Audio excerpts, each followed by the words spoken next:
আসসালামু আলাইকুম গাইস, সবাই কেমন আছেন? আশা করি সকলে ভালো আছেন। আমিও আলহামদুলিল্লাহ ভালো আছি।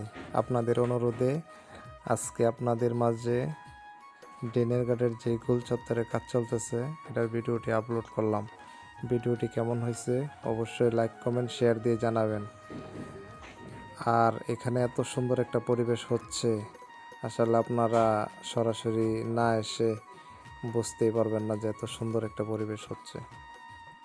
কমেন্ট করে জানাবেন ভিডিওটা কেমন লাগছে। যদি এরকম আরও ভিডিও আপনাদের দেখার ইচ্ছা থাকে তাহলে অবশ্যই আমাকে কমেন্ট করে জানাবেন। আমি যথাসাধ্য চেষ্টা করব আপনাদের মাঝে তুলে ধরার জন্য। ডেনের ঘাট জায়গাটা আসলে আগে থেকে ভাইরাল, তবে এখানে যে সুন্দর একটা গোল চত্বরের কাজ হচ্ছে, এই চত্বরের কাজটা শেষ হইলে এইখানের পরিবেশটা এতই সুন্দর হবে যে আসলে যে না আসবেন তাকে আসলে বলে সব কিছু বোঝানো যাবে না। খুব সুন্দর একটা পরিবেশ হচ্ছে আমাদের মনোহরদী থানায়। সবার আসার দাওয়াত রইল। ভিডিওটা ভালো লাগলে অবশ্যই সবার মাঝে শেয়ার করে দিবেন। সবাইকে অসংখ্য ধন্যবাদ।